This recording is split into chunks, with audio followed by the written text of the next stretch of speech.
महाराष्ट्रामध्येच या वर्षी अतिशय टोकाच्या गोष्टी झाल्या। काही ठिकाणी अतिवृष्टी झाली, काही ठिकाणी दुष्काळ। पुणे हे महाराष्ट्रामध्ये सगळीकडेच झालेलं आहे, त्याच्यामुळे शेतकऱ्यांचं प्रचंड नुकसान दोन्हीमुळे झाले। म्हणजे काही ठिकाणी अतिवृष्टी झाली म्हणून नुकसान झालं, काही ठिकाणी दुष्काळ म्हणून नुकसान झालं। तसंच पाण्याची ही परिस्थिती अतिशय गंभीर संपूर्ण राज्याच्या अनेक भागांमध्ये आणि पुणे जिल्ह्याचं तुम्ही बघितलं तर या वर्षी पुण्यामध्ये अपेक्षित असा पाऊस पडलेला नाही। आणि ज्या भागात म्हणजे आता तुम्ही उजनीचा धरणाचीच परिस्थिती बघाल, उद्या मी उजनीचं धरण पाहायला जाणार आहे, कारण का मागच्या वर्षी ह्याच वेळी जवळपास 100% उजनीचं धरण होतं। आज 40%हून कमी आहे असं मला आजच सकाळी ती सगळी माहिती आलेली आहे। तो उजनीचा प्रश्न झाला। पण पुणे शहरामध्ये आणि अनेक जी धरणं आहेत जी पुण्याला पिण्याचं पाणी देतात आणि पुण्याला ज्या ग्रामीण भागात ते नंतर पाणी जातं, या सगळ्यामध्ये पाण्याची कमतरता पुढच्या काही महिन्यात होऊ शकते अशी परिस्थिती आहे। तर मी मागच्याही महिन्यात आम्ही सगळे म्युनिसिपल कमिशनरांना भेटायला गेलो होतो आणि मी स्वतः पालकमंत्री, मुख्यमंत्री, उपमुख्यमंत्री या सगळ्यांना 1 महिन्यापूर्वी पत्र लिहिलं होतं की दुष्काळाची आणि अतिवृष्टीची अशी मिक्स्ड परिस्थिती राज्यात आहे, जिल्ह्यात आपल्या आहे आणि तालुक्यांमध्ये आहे। तर पाण्याच्या नियोजनात अतिशय गांभीर्याने सरकारने घ्यावं आणि अनेक ठिकाणी बारामती लोकसभा मतदारसंघात जिथे मी लोकप्रतिनिधी म्हणून काम करते, इथे आम्ही अनेक चांगले पाण्याचे कार्यक्रम घेतले किंवा इन्फ्रास्ट्रक्चरमध्ये सुधारणा केली, पण सोर्स आणि रिसोर्स ज्याला आपण म्हणतो पाण्याचीच कमतरता आहे। त्याच्यामुळे अनेक ठिकाणी आम्हाला इच्छा नसतानाही टँकरही सुरू करावे लागले। त्यामुळे पुढच्या काळामध्ये पुढच्या 3-4 महिन्यामध्ये पाण्याचं नियोजन शहरात आणि ग्रामीण भागात, शहरामध्ये आपल्याला लागतं ते पाणी आणि ग्रामीण भागात शेतीचं पाणी, पिण्याचं पाणी आणि गुरांना लागलेलं पाणी, या सगळ्याचं नियोजन सरकारने तातडीने करावं असं गेले महिना ते 1.5 महिना मी पार्लमेंटला जायच्या आधीही प्रशासनाला ही विनंती केलेली आहे। आणि मी आताही अतिशय विनम्रपणे महाराष्ट्र सरकारला विनंती करते की ह्या विषयात जातीने लक्ष घालावं।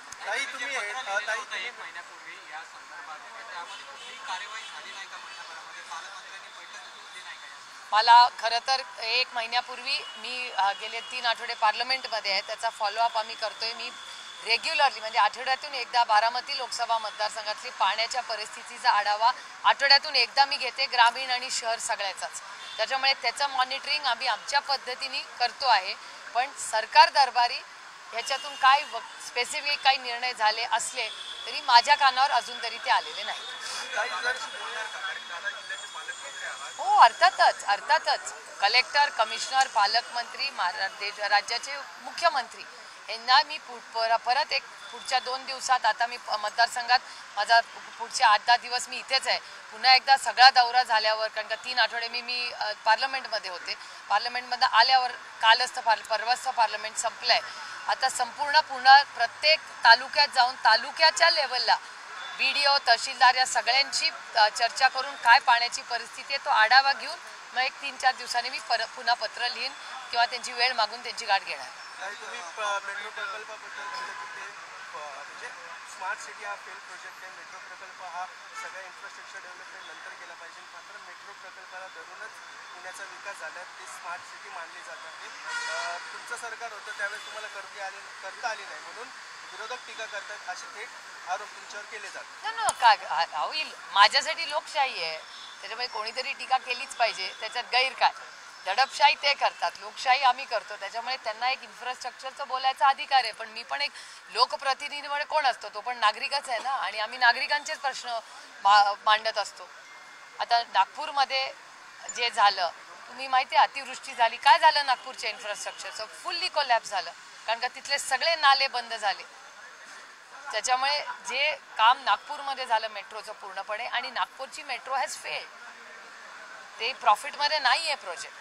आता पुण्याचं होत आहे त्याला माझा अजिबात विरोध नाही, पण माझं म्हणणं आहे जसं इन्फ्रास्ट्रक्चरमध्ये, जसं मेट्रोच्या इन्फ्रास्ट्रक्चरला पैसे घालता तसे गटारासाठी, फुटपाथसाठी, कचऱ्यासाठी, पाण्यासाठी यालाही तेवढंच करा ना पैसे। तेव्हा आम्ही जेव्हा पैसे मागायला जातो तेव्हा म्युनिसिपल कॉर्पोरेशन आम्हाला म्हणतं पैसे नाही, बजेट संपलं आमचं।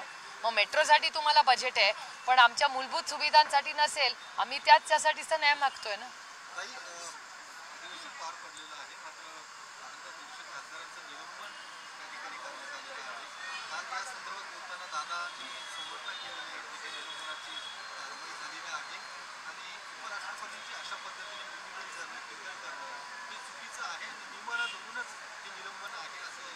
कशाला धरून? नियमाला धरून आहे म्हणे.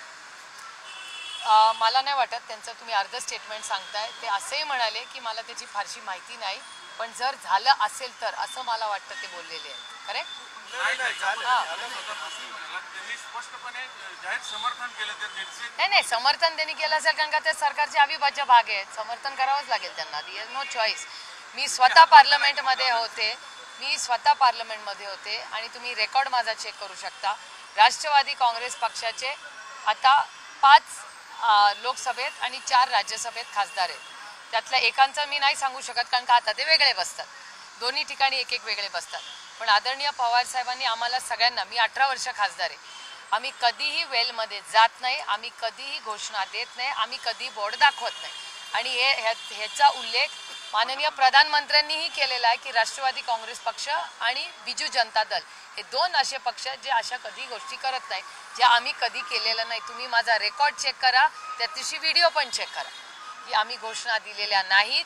आम्ही फक्त एवढंच म्हणत होतो की आम्हाला चर्चा पाहिजे. अमोल दादा आणि मी एवढीच मागणी करत होतो की हाऊसमध्ये ऑर्डरमध्ये आणा. एक दुसरं, जो हल्ला झाला आहे कन्व्हिनियंटली काय झालंय, सगळे हल्ला झाल्यावर कोणीच आम्हाला प्रश्न विचारत नाहीये. म्हणजे पुण्याला खासदार आता नाही आहेत, पण आपल्या जिल्ह्याचे 2 खासदार ज्या दिवशी हल्ला झाला त्या दिवशी हाऊसमध्ये होते. त्याचा कोणी का मला प्रश्न विचारत नाही की हल्ला झाला आहे तुम्ही विसरलाय सगळे. अहो 500 खासदारांचा झालंच होतं त्या दिवशी कार्यक्रम. जर त्या माणसाकडे बॉम्ब असता, जर त्याच्या माणसाकडे जो गॅस होता तो दुसरा कुठला तरी असता किंवा तो एक सेल्फ डिटोनेटिंग माणूस असता आणि बॉम्ब ब्लास्ट झाला असता, काय झालं असतं लोकसभेमध्ये त्या दिवशी? हे सगळेच विसरलेत.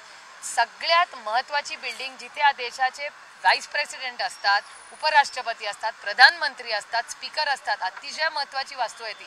आम्ही काय फक्त खासदारांबद्दल बोलत नाही, तिथे खूप मोठा स्टाफ असतो, तिथे पोलीस यंत्रणा एवढी मोठी असते. एवढ्या महत्त्वाच्या वास्तूमध्ये जिथे प्रधानमंत्री रोज येतात, उपराष्ट्रपती रोज येतात, स्पीकर रोज असतात, अशा ठिकाणी जर हल्ला होत असेल, एखादा माणूस उडी मारून त्या लोकसभेमध्ये जिथे प्रधानमंत्री बसतात तिथे उडी मारून गॅस सोडू शकतो असा, तर या देशाची सेफ्टी आणि सिक्युरिटी जबाबदारी कोण घेणार? काय अकाउंटेबिलिटी नको?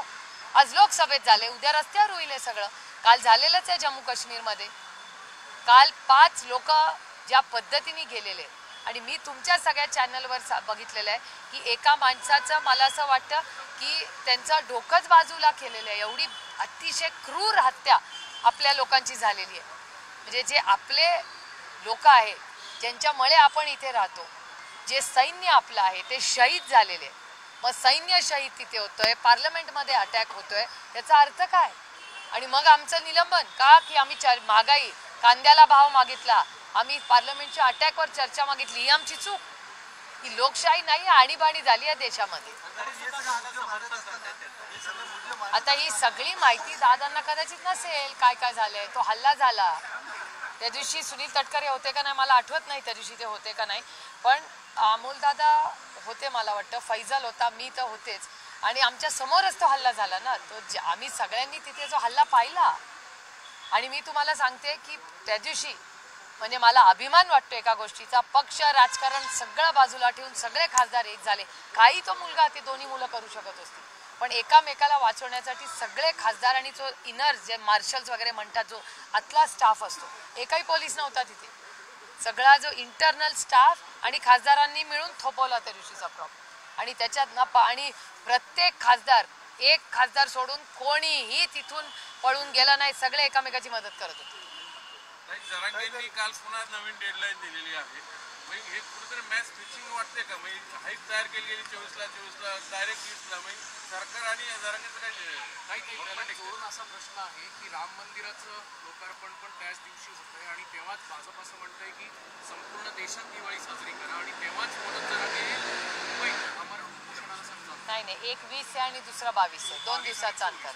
नाही, जरांगे पाटलांनी 20 तारीख दिलेली आहे आणि राम मंदिराची 22 तारीख आहे. पण एन्व्हायरमेंट असं क्रिएट होतंय का?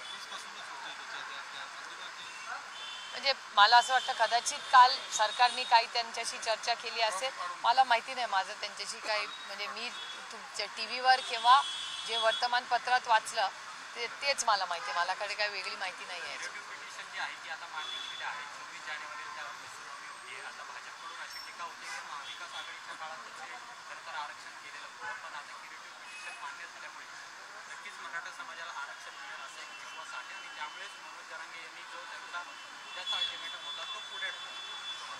पिटिशन वकील तेच होते ते जेव्हा होते तेच आणि आता आहेत तेच वकील आहेत ना. वकील कुठे बदलले? दुरुस्त करायचं काम हे गोखले इन्स्टिट्यूटला करण्यात आलेलं आहे. नंतर गोखले इन्स्टिट्यूटचा हाच अहवाल जे गायकवाड समितीला सादर करण्यात आला होता आणि सर्वोच्च न्यायालयाने फेटाळण्यात आला होता. पुन्हा एकदा त्यांच्याकडेच दुरुस्ती करायला दिलं कितपत योग्य आहे? एकतर गोखले इन्स्टिट्यूट ही अतिशय उत्तम इन्स्टिट्यूट आहे, पण त्यांचा इन्फ्रास्ट्रक्चर आणि तेवढा वेळ आहे का सगळं करण्यासाठी? त्याच्यामुळे गोखले इन्स्टिट्यूट ही अतिशय उत्तम या देशातली इन्स्टिट्यूट आहे.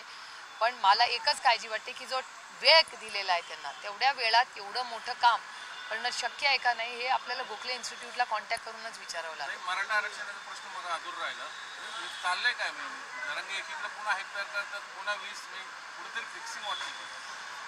मला असं वाटतं आरक्षण मग धनगर, मराठा, लिंगायत आणि मुस्लिम समाजाच्या आरक्षणाचे जे काही मुद्दे आहेत त्याच्यात मी म्हणजे माझ्या वाचनात जे आलं, मी सेशन इथलं फॉलो करत नव्हते, पण जे काही टी व्ही किंवा वर्तमानपत्रात येत होतं त्याच्या अंदाजाने याच्यावर सविस्तर चर्चा महाराष्ट्र सरकारने पाठवली आणि कुठलंही आरक्षण करण्यासाठी कॉन्स्टिट्यूशन अमेंडमेंट आम्हाला दिल्लीत करावी लागेल.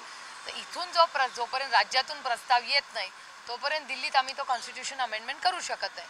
त्याच्यामुळे आम्ही वाट बघतोय की महाराष्ट्र सरकार काय निर्णय घेतं त्याप्रमाणे पुढे जाऊ. आमची तर मराठा, धनगर, लिंगायत आणि मुस्लिम समाजाच्या आरक्षणाला राष्ट्रवादी काँग्रेस पक्ष सातत्याने आम्ही पार्लमेंटमध्ये ऑन रेकॉर्ड बोलतोय आणि हे नवीन नाही, गेले 10 वर्ष मीच स्वतः बोलते आणि सगळ्यात जास्त या आरक्षणावर कोण खासदार बोललं असेल रेकॉर्ड काढून बघा, सगळ्यात जास्त मीच बोलते.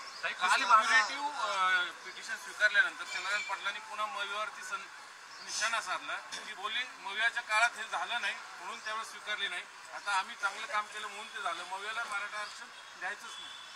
महाविकास आघाडीतले अर्धेच लोक आता चंद्रकांत पाटलांबरोबर सरकारमध्ये, त्यांनी आपापसात कॅबिनेटमध्ये चर्चा करावी, पण त्या कॅबिनेटमध्ये इतकी गँगवॉर चालू असते की सगळ्यांना चॅनलमध्येच बोलावं लागतं, कारण का पार्लमेंट त्यांच्या कॅबिनेटमध्ये कोणी कुणाची बोलतच नाही असं दिसतंय तुमच्या चॅनलवरनं. कुस्ती महासंघ जो आहे तो बरखास्त करण्यात आला आहे. संजय सिंग त्यांच्या जवळचा आहे त्याला सस्पेंड केलं. मला असं वाटतं गेल्या 2-3 दिवसामध्ये जी परिस्थिती आपण सगळ्यांनी तुमच्या चॅनलवर मी पाहिली, ज्या पद्धतीने पद्म अवॉर्ड्सवाले लोक माननीय प्रधानमंत्र्यांच्या घरापर्यंत जात होते, त्यांना विनंती करत होते, त्यामुळे त्या प्रोसेसचा तो भाग असेल. मला वाटतं पुढच्या 3-4 दिवसात आपल्याला नक्की कळेल काय झाले. रोहित पवारांची संघर्ष यात्रा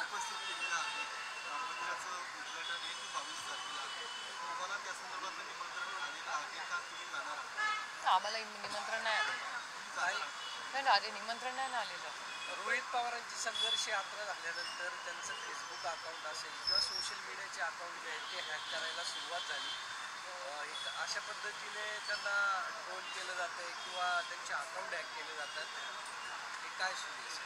नवीन जो क्रिमिनल कायदा आणला त्याच्यात हे जर जास्ती लक्ष घातलं असतं तर जास्त योग्य झालं असतं, कारण का नवीन जो कायदा आणलाय त्याच्यामध्ये एक खूप मोठी संधी होती, कारण का तंत्रज्ञान बदलत चाललंय, अनेक असे जे गुन्हे जे टेक्नॉलॉजी ड्रिव्हन आहेत ते वाढणारच आहेत. आता त्याच्यावर जास्त जर भर दिला असता तर आत्ता एवढं मोठं जे क्रिमिनलचं बिल आलंय त्याच्यात या देशातल्या फक्त रोहित पवार नाही प्रत्येक नागरिकाला न्याय मिळाला असता.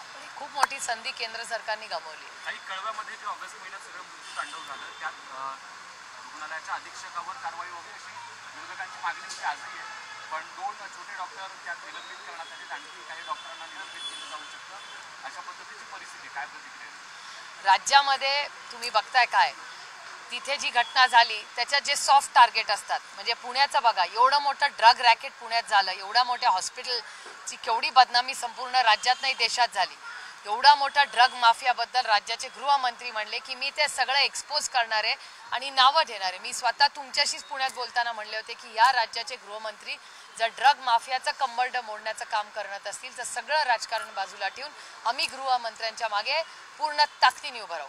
इथल्या इन्क्वायरीचं काय झालं पुण्यामध्ये, पुढे काय झालं त्या ड्रग्सचं, काहीच नाही झालं. आरोप प्रत्यारोप झाले, रात गई बात गई, सगळे विसरून गेले. मी नाही विसरलेले, कारण का ड्रग्स हा एक खूप वाईट गोष्ट आहे आणि गृहमंत्र्यांनी एवढा मोठा जर पुण्यामध्ये झाला असेल विषय तर तो अर्धवट टाकून चालणार नाही.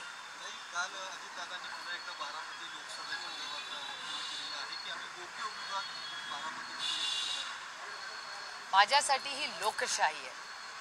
दडपशाही दिल्लीत चालते आणि ते दिल्लीत आणीबाणी चाललीच आहे. ज्या पद्धतीने आम्हाला पार्लमेंटमधून काढण्यात आलं, किंवा सगळं वन वे चालतं. आता तुम्ही बघताय 4 बिलं जी पास केली त्याच्यामध्ये क्रिमिनल लॉ बिल असेल त्याचा आम्ही खडाडून विरोध केला असता जर आम्ही हाऊसमध्ये असतो तर. त्याच्यानंतर इलेक्शन कमिशनचं जे बिल आलं त्याच्यात चीफ जस्टिस ऑफ इंडियालाच त्याच्यातून काढले, म्हणजे भारत सरकारच ठरवणार इलेक्शन कमिशनचा अध्यक्ष कोण होणार. त्याच्यानंतर प्रेस वर जो घात परवाच्या बिलमुळे झालेला आहे तो एक महत्त्वाचा प्रश्न. आणि त्याच्यानंतर फोन टॅपिंग, म्हणजे आता तुमचे पेगॅसिस ऑफिशियलच करून टाकले केंद्र सरकारने. टेलिकॉमचं जे बिल आले त्याच्यामुळे तुमच्या सगळ्यांचे फोन करायचे ऑलरेडी टॅपवर आहेत, आमचे तर आधीपासून आहेतच. आता वेलकम टू द क्लब. त्याच्यामुळे तुमचंही आता आमच्याबरोबर गिनती झाली असेल आतापर्यंत. पण ह्या सगळ्यामध्ये ही 4ही बिलं जी होती त्याला विरोधी पक्षातून लोकशाही मार्गाने त्यांना माहिती होता विरोध होणार म्हणून त्यांनी काढलं. त्याच्यामुळे आणीबाणीचीच परिस्थिती झाली आहे, फक्त अघोषित ते ऑफिशियल नाही आहे.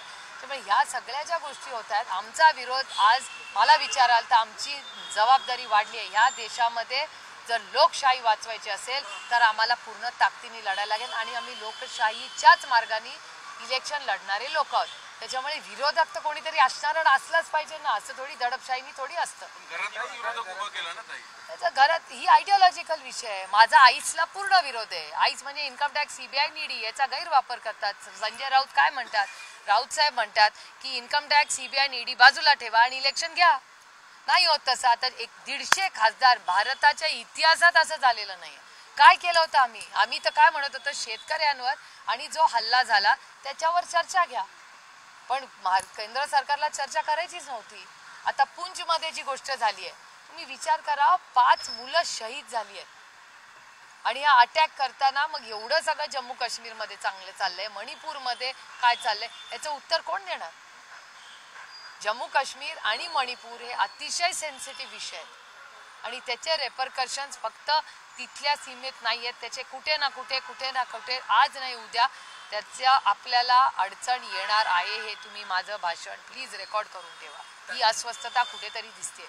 चंद्रशेखर झाली या सगळ्या पार्टीमध्ये. आता भाजपच्या एका पदाधिकाऱ्याची चौकशी होते आणि संजय राऊतांनी असं म्हटलंय की हे सगळं जे पुढे येत आहे यात भाजपचे पदाधिकारी त्यांच्या नेत्यांची नावं समोर येताना संशयाची सुई आता दुसरीकडे वळताना पाहायला मिळते. सलीम कुत्ता ज्यावेळेस बाहेर आले पेरोलवर त्यावेळेस 2016ला गृहमंत्री हे देवेंद्र फडणवीसच होते आणि त्यांच्याच सहिती तो सलीम कुत्ता आहे तो बाहेर आला देखील आरोप त्यांनी केलेला आहे. बघा, गृहमंत्री म्हणून आधी पण जेव्हा देवेंद्रजी होते तेव्हा नागपूरला मी नाही मीडिया म्हणायचा की it is the crime capital of Maharashtra. माझा डायलॉग नाही, हा मीडियामधला आहे. क्राईम कॅपिटल हे नागपूर झालेलं. आत्ताही नागपूरची बदनामी आम्ही करत नाही. नागपूरबद्दल आम्हाला इतका प्रेम आणि आदरच आहे आणि अतिशय सुसंस्कृत लोक नागपूरला राहतात. किती लोक तिथे झाले, केवढी मोठी लिडरशिप महाराष्ट्राला नागपूरने दिलेली आहे. या सगळ्या पार्श्वभूमीवर तुम्ही बघता की नागपूरमध्ये क्राईम, देवेंद्रजी गृहमंत्री झाले की क्राईम कसा वाढतो नागपूरचा, काय कनेक्शन आहे. आणि तुम्हीच आता म्हणताय बेल मिळाली किंवा नागपूरमध्ये आत्ता पुण्याचंच बघा ना, ड्रग्ज माफियाचा मी पर्दाफाश करीन. काय झालं, 1 महिना झाला, काय झालं, काही नाही झालं. गृहमंत्र्यांनी काही केलं नाही. अहो, जालन्याचा लाठीचार्ज कोणी केला त्या महिलांवर आणि मुलांवर, याच गृहमंत्र्यांनी न केला. मग आरक्षणाला एखादा व्यक्ती जर उपोषणाला बसतो, जालन्यामध्ये जी घटना घडली ही पूर्णपणे गृहमंत्रालयाचं फेलियर आहे आणि त्याला जबाबदार देवेंद्र फडणवीस आहेत. चंद्रशेखर बावनकुळे असं म्हणतात की जे लोक भाजपमध्ये आले त्या सर्वांच्या गळ्यात आम्ही भाजपचा दुपट्टा जो आहे तो टाकलेला आहे आणि पुढच्या काळातही आम्ही तोच दुपट्टा सर्वांच्या गळ्यात आम्ही टाकणार आहोत. म्हणजे हे सगळे जे आहेत आता म्हणजे काँग्रेस, राष्ट्रवादी असेल किंवा सेना असेल हे सगळे त्या कमळावरतीच लढणार असं त्यांचं संकेत आहे. ते मला काय माहिती नाही त्यांच्यामध्ये काय चाललंय, पण एक मला फक्त वाईट एवढंच वाटतं की ज्या लोकांनी, ज्या भारतीय जनता पक्ष ओरिजिनल, आता ती भ्रष्ट जुमला पार्टी झाली, आधी ती भारतीय जनता पक्ष होता, तेव्हा ज्यांनी कष्ट केले, लाट्या खाल्ल्या, आंदोलनं केली, ज्यांनी त्याग केला, ज्यांनी सतरंज्या उचलल्या, ज्यांनी पक्षाचा झेंडा संघर्ष केला, ते सगळे कार्यकर्ते भारतीय जनता पक्षाचे कुठे आहेत. म्हणजे ज्यांनी कष्ट केले ते आज कुठेच दिसत नाही आणि पंक्तीला आज कोण बसलेत हे पूर्ण देश बघतोय सगळीकडे. आणि आपल्या राज्यात तर तुम्ही बघताच आहे काय परिस्थिती. नाही, एक मराठी पूर्ण होत्या ते 1 महिन्यापूर्वी, 1 मिनिट, ते 1 महिन्यापूर्वी तसं बोलले होते. नाही, तुम्ही तुम्ही त्याची चिंता करू नका, तुम आम खाओ पेड मत घेऊ. ठीक आहे ना, राऊत साहेब ते बोलले आहेत. आमची अंतर्गत दिल्लीमध्ये सोनियाजी, राहुलजी, उद्धवजी, पवार साहेब, संजय राऊतजी या सगळ्यांची सविस्तर चर्चा झाली. 15 दिवसात तुम्हाला सगळा फॉर्म्युला कळेल. इंडिया आघाडीमध्ये देखील तुमच्या एडिटोरियलचं आतलं तुम्ही सांगणार का मला? तसं आमचं कसं सांग. काल बीडमध्ये जी सभा झाली मनोज जरांगे यांची, त्यावेळेस पूर्ण शाळा बीडमधल्या बंद ठेवण्यात आलेला होता. याला छगन भुजबळ यांनी आक्षेप घेतलेला आहे आणि राज्यामध्ये झुंडशाही सुरू आहे आणि सरकार त्याला पाठिंबा देते अशा प्रकारचं विधान काल छगन भुजबळांनी केलेलं आहे. हेच तर मी तुम्हाला सांगते. शिक्कामोर्तब करताय तुम्ही संजय राऊतांच्या स्टेटमेंटवर. हे गँगवॉर चाललाय या कॅबिनेटमध्ये. संजय राऊत साहेब म्हणतायत ते अगदी बरं झालं. Data speaks for it self. आम्ही कधी खोटे आरोप करत नाही, डेटा ड्रिव्हन. जर या राज्यातल्या सगळ्यात ज्येष्ठ कॅबिनेट मंत्र्याला हे बाहेर बोलावं लागत असेल, याचा अर्थ आदरणीय माननीय भुजबळ साहेबांचं कॅबिनेटमध्ये कोणी ऐकतच नाही. त्यांचा मान सन्मान कॅबिनेटमध्ये होत नाही. हे तुमच्या सगळ्याच स्टेटमेंटमधून येतं ना बाहेर. आणि हे पहिल्यांदा नाही झालेलं, अनेक वेळा आधी झालेलं आहे. हे दुर्दैव आहे की ज्या गोष्टी कॅबिनेटमध्ये चर्चेला झाल्या पाहिजेत त्या दुर्दैवाने अतिशय दुःख वाटतं मला की महाराष्ट्राच्या ज्येष्ठ मंत्र्यांना टीव्ही आणि मीडियावर बोलावं लागतंय. याचा अर्थ कॅबिनेटमध्ये चाललंय काय? गँगवॉर. जे संजय राऊत साहेब म्हणतायत ते पुन्हा एकदा खरं झालं की यांना प्रशासन करायचंच नाहीये. Ice, income tax, CBI, ED सगळे पक्ष फोडायचे, घरं फोडायची, सगळ्यांना भीती दाखवायची आणि मनमानी करायची. सर्वसामान्य माणूस त्याच्यात बरडला गेला तरी चालेल, हे सत्तेत राहिले पाहिजे. नाही, पण ठीक आहे, पण अजित पवार साहेब दावा करतात राष्ट्रवादी माझीच आहे, दुसरी कोणाचीच नाही. पण ते आता इलेक्शन कमिशन मध्ये केस चालली आहे, सुप्रीम कोर्टात केस चालली आहे, बघूया ना. काल त्यांना जेव्हा प्रश्न विचारला की अजित पवार गटाकडनं कोण असेल तर ते म्हणले की अजित पवार गट म्हणायचं राष्ट्रवादी. म्हणलं आम्ही देखील पुढे प्रश्न विचारला की अजून ठरली नाही, ते म्हणले की मी म्हणतोय ना तर मी आजच करेन. अहो ही लोकशाही आहे हो. लोकशाहीत प्रत्येकाला बोलायचा अधिकार आहे का नाही? दिल्लीमध्ये दडपशाही, दिल्लीवाल्यांना दडपशाही पाहिजे. आम्ही लोकशाहीवाले आहेत, प्रत्येकाला अधिकार आहे बोलायचा हो. काल बारामतीकडे अदानीवर टीका करत असताना काल शरद पवारांनी मात्र अदानीचे आभार मानले, त्यांचा आभार मानावा लागेल असं ते म्हणाले. तर यावरून चर्चा होती की पवार भूमिका घेतात का असं म्हटलं जातं. कधी पवार दोन भूमिका घेतली? काल बोललेत मॅडम, काल दोन भूमिका, दुसरी कुठली भूमिका घेतली? काही होणार नाही. अहो ही लोकशाही आहे. आमच्याकडे दडपशाही नाही. म्हणलं की उठ आणि बस म्हणलं की बस. गलत भी अच्छा, अच्छा भी अच्छा. आमच्याकडे असं नाही. ही लोकशाही आहे. तुमच्या घरामध्ये मला सांगा कधी मतभेद होत नाहीत का? सगळे सगळ्याला हो म्हणतात का? नाही की नाही? मोकळा श्वास घेऊन लोकशाहीत लोकांना बोलायचा अधिकार आहे की नाही?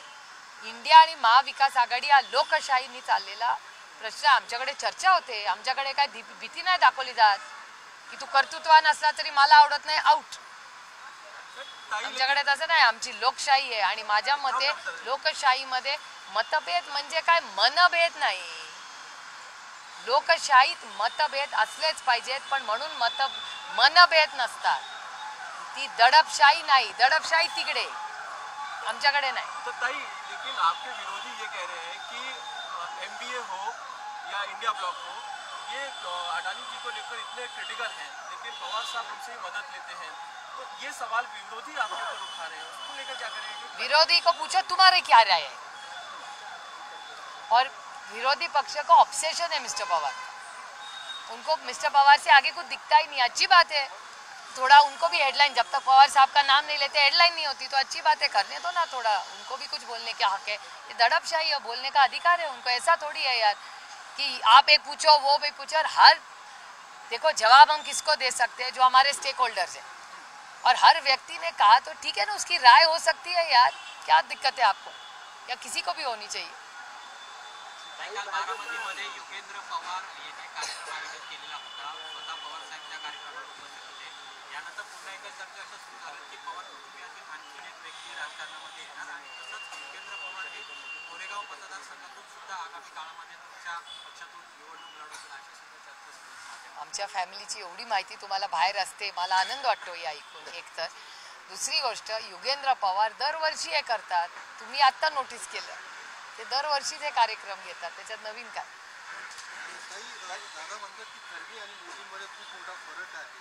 आता खरगे यांची जी काही ज्या पद्धतीने चर्चा आहे की इंडिया आघाडीच्या संदर्भात एक चेहरा म्हणून ते पुढे होती, मात्र मोदींची टक्कर देऊन अशा पद्धतीने लोकशाही आहे, प्रत्येकाला मताचा अधिकार आहे हो.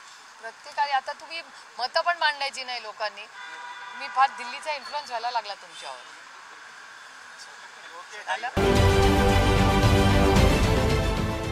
देश विदेशातील प्रत्येक घडामोडींचे लाईव्ह अपडेट मिळवण्यासाठी आता साम टीव्हीच्या सर्व सोशल मीडिया प्लॅटफॉर्मला लाईक, फॉलो आणि सबस्क्राईब करा. तसंच सर्व नोटिफिकेशनसाठी बेल आयकॉन प्रेस करायला विसरू नका.